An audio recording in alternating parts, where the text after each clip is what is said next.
Well, welcome again to our service this morning, and here on this Lessons and Carols service.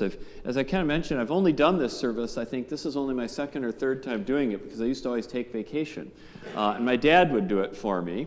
But I'm around nowadays, so it's fun to be here, get to sing all those songs, and of course, our big theme for Advent is hope, right? That's always what Advent is about. It's not originally supposed to be about time to get errands done. It's supposed to be a time of hope. It's a hope that builds up for 4 weeks, and so when Christmas comes, you're all excited because now Christmas is here, right? So hope is getting us excited for Jesus. I mean, you look at what the prophet Isaiah says. We'll go back to the Old Testament here. What does the prophet Isaiah say? For a child is born to us, a son given to us. Authority rests on his shoulders, and he is named Wonderful Counselor, Mighty God, Everlasting Father, Prince of Peace. His authority shall grow continually, and there shall be endless peace for the throne of David and his kingdom. So this is a prophecy that God is going to send someone to bring peace to our world. This is what the people were hoping for, a world of peace, a world of justice. And Christmas is really the hope fulfilled. It's the hope that the people have had for years that God would come in and do something. And there's an excitement in the air in Jesus' time. It's an excitement mixed with lots of frustration, an excitement at God doing something, a frustration at the way life is living under Rome. And there's this real hope that things will change for the better. Now, we will see this story play out, of course, as there will be 2 ways that the people will try to see endless peace and how they will interpret endless peace and what that means. One version of it is going to be the usual: a king will rise, he'll have a revolution, lots of people will die, there will be a war, he will crush his enemies and put up a throne, and that's going to be the Messiah, just like King David was. That's the first vision of peace. Peace through conquest. Peace through war. The other way of peace is a little bit more complicated. It involves all of the Messiah's followers coming together to address the root causes of tensions of why there is injustice and lack of resources, and why is there conflict and fighting, and could we bring people to the table and talk it through and compromise and share and give of one another and have truth and reconciliation commissions and talking and compromising and giving and sharing until we all have peace. You can see why people would rather just get a king and a sword. Because that second way sounds like a lot of work. And it is. And it's a lot of giving. Because what did Jesus say? Oh yeah, take up your cross and follow me. That's the way of peace that he's going towards. So honestly, when I look at the 2 ways of approaching problems, I tend to think that even though the people who hoped for a Messiah who would be that military kind of king, they thought of it as a hope in God's promise, I honestly think when I look at it as a lack of faith, sort of as a giving up. If you remember the story, God was not in favor of a king in the first place. It wasn't God's idea to put David on that throne. It was the people's idea. And God sat and went to the prophet Samuel, and Samuel went back to the people and said, God's warning you, if you get a king, he's going to tax the daylights out of you, he's going to draft you, he's going to put you to work building his stuff, he's going to take your daughters as his wives, it's going to be miserable. And their answer was, yay, I'll take some of that. And this is what they got. 1 Samuel 8. But the thing displeased Samuel when they said, give us a king to govern us. Samuel prayed to the Lord, and the Lord said to Samuel, listen to the voice of the people and all that they say to you. For they have not rejected you, but they have rejected me from being king over them. They gave up on God, and that's when they turned to a king. It was a lack of faith, a lack of trust that God's way could solve it. It was trying to find a human way to their problems. So while there were always two versions of what the Messiah was supposed to be, and all the people had to do, in a sense, was look back into Scripture and see that God was not in favor of creating a king. That was not God's solution. But how quickly we forget and become just like the ancients and complain about how peaceful solutions to world problems are unworkable, they're too complex, they're hippy-dippy, pie in the sky, mamby-pamby ideas, probably invented by drugged-up college students with niche degrees that end in the word studies. It's easy to sit that, but they need to learn the cold, hard reality of power and politics, that this is a cold, hard world, and violence and power and strength is what rules this world. That hippy-dippy stuff is nice. It works in fantasy, but this isn't, this isn't kumbaya land, kids. But if God did not accept that politics, why should we? If God did not give up on the dream of peace, why should we? Because it's hard. Because it's hard. The path of hope is not easy, but it is the Christian one. And that's my wish for this year. My Christmas wish. Remember that old Amy Grant song? This is my Christmas wish. I had it in a tape, and I played it over and over. And then I got a car that doesn't play tapes, and then I lost track of it. But I remember the song, right? What is your Christmas wish? We all have our list of Christmas wishes. Things that we hope for, things that we wish God would make real. Here's a few on my Christmas wish list. 1, I hope that we will still turn to God for the way through things, for the way of our problems. And I mean that partly in the miracle kind of way. I don't give up on God intervening in our world. I'm not one of those who believes that prayer never happens or that God's just sitting outside watching us. I think we kind of easily fall into that. I do believe that God intervenes, though I don't always understand the way. And I mean that in a sort of a, what is the way of God in this kind of situation way. The second is a lot more work, and it's a lot more figuring out. The second way is figuring out what is God's will for me in this place. It's a lot of looking at the Gospels and looking at Jesus' life and trying to figure out what that path is. It's a lot of trying to understand what godliness is. It's a lot of work.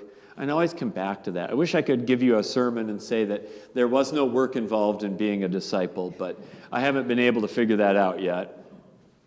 There does seem to be kind of a common attitude that I see a lot these days of sort of throw the bums out.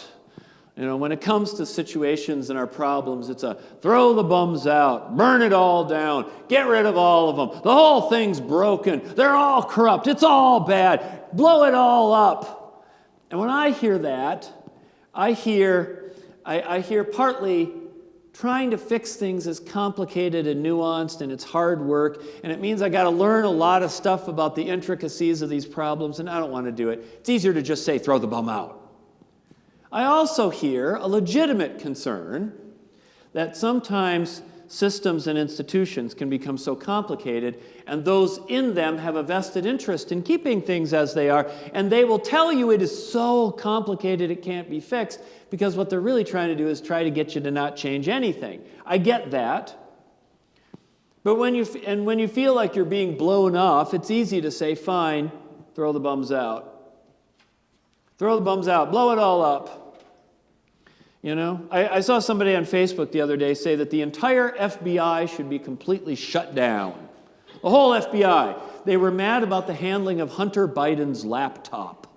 And I'm like, there's one thing all Americans can unite on, is they're not happy with how the FBI handled Hunter Biden's laptop.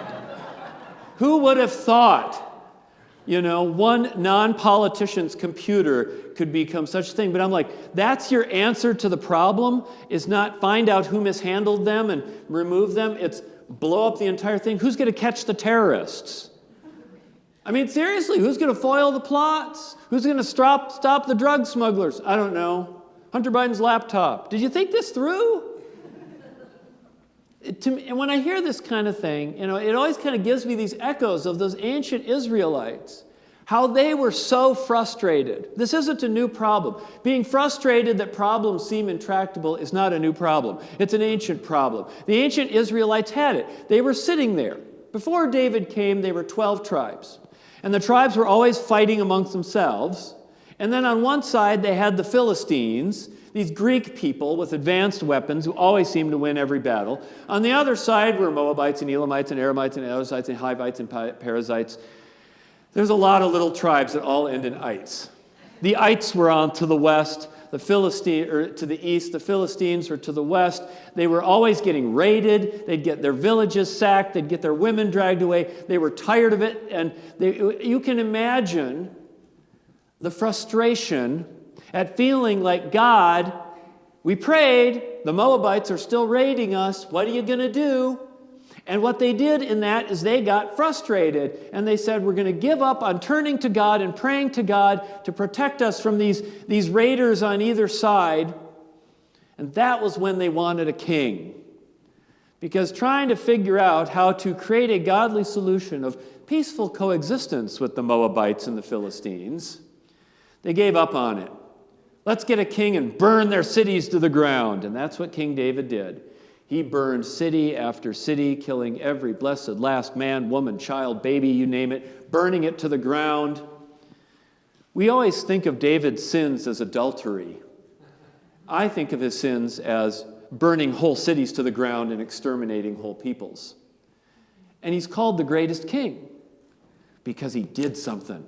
He did something. He made us proud. See, now people don't make fun of us anymore. They don't laugh at us. David's going to kick their butt. Getting people to the table and hammering out solutions will almost always leave everybody not happy and not getting everything they want. Listening to others is uncomfortable because it means you have to hear what you did from their perspective, and it isn't always nice. Anyways, isn't it better than burning cities to the ground? All right, 2. I hope that we don't give up on the hard work of being Christian in a secular world. I know it's a pain to have to listen to all the atheist trolls where every time you want to talk about Jesus, somebody says, imaginary friend, sky fairy, or has to find, here's some obscure verse in Deuteronomy about slavery that I'll bet you didn't know. This is everything your religion is about. And it's like, oh, people. It's a pain to feel like you're on the defensive and under attack for your faith. But how you respond, you have to understand when people bait you, if you take the bait, you're giving them the power. Responding in love is how you respond to that. And trying to get the government to shut them up is not going to be the answer. Jesus took a lot of mockery, and he asked his Father to forgive them, not to smite them. 3, I hope for visions and dreams. I know this was in last year's Lessons in Carol's sermon. I looked it up. But I'm going to do it again because I don't want to give up hope and visions and dreams. Imagination is a gift from God. It's the tool God gives us to see a different future than what we feel like we're stuck in today. Whatever that future is, it gives us the ability to start realizing that there are possibilities out there and things to work towards and things to hope for. It's why dictators always come down hardest on the artists. It's why Cuba's jails are full of poets and writers, because they might get people's imagination going about a different form of government. And that cannot be allowed. And I think this applies to all our lives. It applies to the church. What are your dreams for the future? What are your dreams of what could be?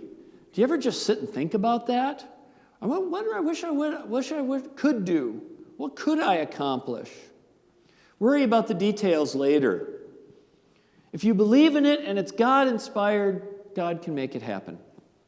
4, I hope we don't fall into conspiracy theories. It always breaks my heart to see Christians buying into QAnon or believing that school shootings are staged. How did people who believe in the power of Jesus Christ to bring light and truth to the world get sucked into nonsense like this? I get that bureaucracies are complicated and, they need some cleaning out and it's hard to understand how they work. But this stuff's just crazy. And it has violent repercussions. It leads to a world where everybody with expertise and authority is mistrusted, but every kook on Reddit is giving you the gospel.